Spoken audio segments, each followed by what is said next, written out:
ጤና ይስጥልን አድማጮች፣ ይህ አዋዜ ልዩ ላልሰማችሁ ነው። ከመረጃዎቹ ጋር አብርሃም መኳንንት ነኝ። የኢራኑን ጦርነት በማሸማገል ላይ የምትገኘው ፓኪስታን ወደ ጦርነት አፋፍ እያመራች ነው ተባለ። በአፍጋኒስታን ድንበር አቅራቢያ በፈጸመችው ጥቃት 29 ተዋጊዎችን ስለ መግደሏም ተሰምቷል። ኢራን ሰላምና መረጋጋትን ለማስከበር የኒውክሌር ቦምብ መታጠቅ አለባት ሲል የኢራን አብዮታዊ ዘብ አስታወቀም። አብዮታዊ ዘቡ ይህንን ከማድረግ ውጭ ሌላ ምርጫ የላትም ብሏል። እነዚህንና ሌሎች ጉዳዮችን በዝርዝር እናስደምጣችኋለን። አብራችሁን ቆዩም።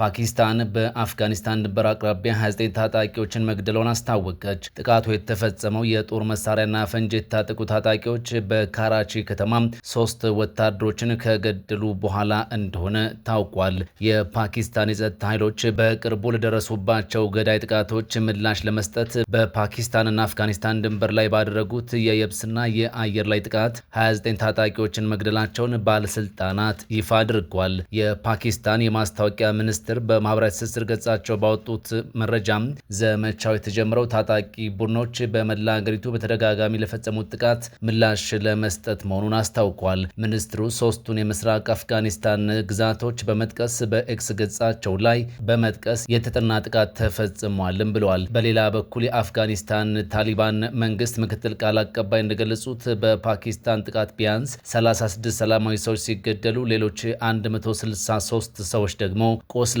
ፓኪስታን በቅርብ ዓመታት ውስጥ በፖሊስና በጸጥታ ኃይሎች ላይ ያነጣጠሩ ጥቃቶች በከፍተኛ ሁኔታ እየጨመሩ የመጡባት ሀገርም ሆናለች። ባለስልጣናቱ ለአብዛኛው የሁከት ድርጊት ተጠያቂ የሚያደርጉት በምህጻረ ቃሉ ቲቲፒ በመባል የሚታወቀውን የፓኪስታን ታሊባንና አጋር ታጣቂ ቡድኖችን ነው። ይህ የአሁኑ እርምጃ የተወሰደው ሽጉጥና ፈንጅ የታጠቁ ታጣቂዎች በደቡባዊቷ የወደብ ከተማ ካራቺ በሚገኘው የፓራሚሊተሪ ሬንጀርስ ክልላዊ ዋና መስሪያ ቤት ላይ ጥቃት አድርሰው 3 ወታደሮችን ከገደሉ በኋላ ነው። ከታሊባን የተገነጠለው ጀማዓት ኡል አህራር የተሰኘው አንጃ ቅዳሜ ምሽት ባወጣው መግለጫ የካራቺውን ጥቃት ኃላፊነት ወስዷል። የፓኪስታን ታሊባንና የአፍጋኒስታን ታሊባን አጋር ቢሆኑም የተለያዩ ታጣቂ ቡድኖች እንደሆኑ ይነገርላቸዋል። የቅርብ ጊዜዎቹ ዘመቻዎች በኢስላማባድና በካቡል መካከል ያለውን ውጥረት ይበልጥ ሊያባብሱት እንደሚችሉም ተገምቷል።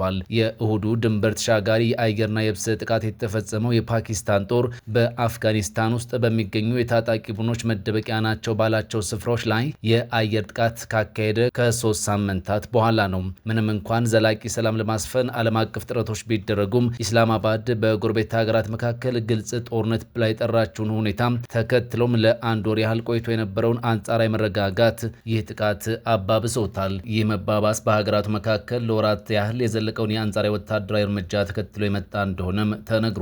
ከዚህ ቀደም የተደረጉ የሰላም ንግግሮች ዘላቂ የተኩስ አቁም ስምምነት ላይ መድረስ እንዲቻሉ ማድረግ አልቻለም። ቻይናም በሚያዝያ ወር ሁለቱን ወገኖች ያስተናገደች ሲሆን ቤጂንግ ቆየት ብላ እንደገለጸችው ፓኪስታንና አፍጋኒስታን ግጭታቸውን ላለማባባስና መፍትሄ ለመፈለግ መስማማታቸውን አስታውቃ ነበር። ፓኪስታን በፓኪስታኑ ታሊባንና በሌሎች ታጣቂ ቡድኖች መጠለያ ናቸው በተባሉ ስፍራዎች ላይ በድንበር አቅራቢያና በአፍጋኒስታን ውስጥ በርካታ ጥቃቶችን አድርሳለች።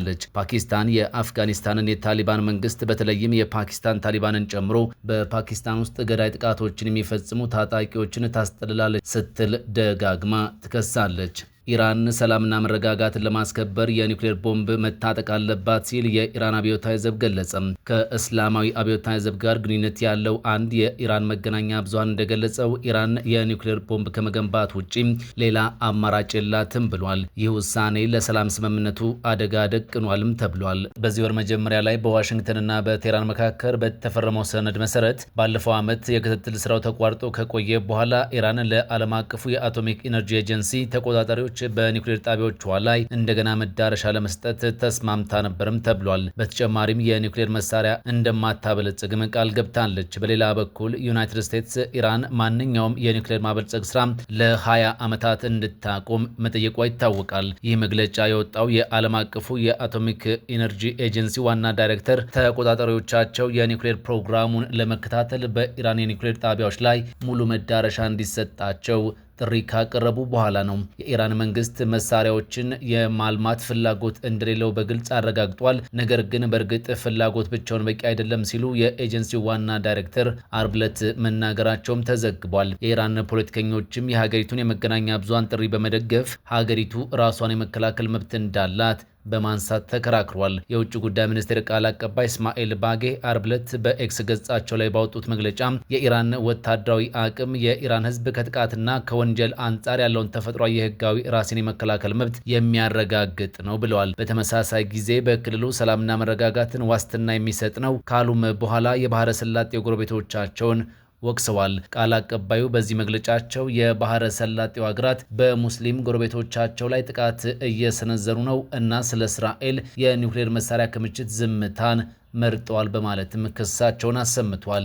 አሜሪካና ኢራን ጥቃቶችን ለማቆምና በዚህ ሳምንት ለመገናኘት መስማማታቸውን የአሜሪካ ባለስልጣናት ይፋ አድርገዋል። አንድ ከፍተኛ የአሜሪካ ባለስልጣን እንደተናገሩት አሜሪካና ኢራን እርስ በርስ የሚፈጽሙትን ጥቃት ለማስቆም የተስማሙ ሲሆን ሁለቱ ወገኖች በሆርሙዝ ሰርጥ ላይ ያላቸውን አለመግባባት ለመፍታት ማክሰኞ ዕለት ማለትም ነገም በኳታር ዋና ከተማ ለመገናኘትም አቅደዋል። የተኩስ አቁም ስምምነቱ ከተጀመረ ገና 11 ቀናት ብቻ የሆነ ነው ሲሆን በሁለቱም ወገኖች በኩል በድጋሜ በተሰነዘሩ ጥቃቶችና በፕሬዝዳንት ትራምፕ ዛቻ ምክንያት አሁን ላይ ስምምነቱ አስተማማኝ ባልሆነ ሁኔታ ላይ ይገኛል። ለአዲሱ ውጊያ መነሻ የሆነውን ጦርነት ለማስቆም በተደረገው የመግባቢያ ስምምነት ላይም በተለይም በሆርሙዝ የባህር ወሽመጥ ድንጋጌዎች ዙሪያ የተሰጡት ተቃራኒ ትርጓሜዎች መነጋገሪያ ሆነዋል። አንድ ከፍተኛ የአሜሪካ ባለስልጣን ለአክሲዮስ እንደተናገሩት ሁሉንም አይነት ወታደራዊ የኃይል እርምጃዎችን ለማቆም ወስንናል ብለዋል። ሌላ ሁለተኛ የአሜሪካ ባለስልጣን ለዜና ምንጩ ጨምረው እንደተናገሩት ሁለቱም ወገኖች ለጊዜው ጥቃቶቻቸውን የሚያቆሙ ሲሆን የቴክኒክ ንግግሮች ለመቀጠል ቀጠሮ በተያዘላቸው መሰረት የባህር ላይ መርከቦች በነጻነት መንቀሳቀስ ይችላሉ ብለዋል። ሁለቱም የአሜሪካ ባለስልጣናትና ጉዳዩን የሚያውቁ ሶስተኛ አካል ለማክሰኞ የታቀደውን ስብሰባ አረጋግጧል። በመግባቢያ ስምምነቱ መሰረት ኢራን የንግድ መርከቦች በባህር ወሽመጡ በሰላም እንዲያልፉ የተቻላትን ሁሉ ጥረት ለማድረግ ቃል ገብታለች። አሜሪካ በኢራን የወደብ ከተሞች ላይ ጥላው የነበረውን እገዳ አንስታለች። ባለፈው ሳምንት በስዊዘርላንድ በተደረገው ድርድር በምክትል ፕሬዝዳንት ቫንስ የተመራው የአሜሪካ ልዑክ በሆርሙዝ ወሽመጥ ላይ የትራፊክ እንቅስቃሴ ለማስተናገድ በአሜሪካ ጦርና በኢራን ወታደራዊ እዝ ጥበቃ ኃይል ወይም IRGC መካከል ቀጥታ የስልክ መስመር ለመዘርጋት ከኢራን ጋር ተስማምቶ ነበር። እስከ ቅዳሜ ድረስ ግን ኢራን መርከቦች ማለፍ የሚችሉት ቅንጅታዊ አሰራር ሲኖር ብቻ ነው የሚለውን ጥያቄዋን በድጋሜ ማንሳት ብትጀምርም ይህ ቀጥታ የስልክ መስመር እስካሁን ስራ አልጀመረም ተብሏል። የነገው ንግግር መጀመሪያ ላይ በስዊዘርላንድ ተደርጎ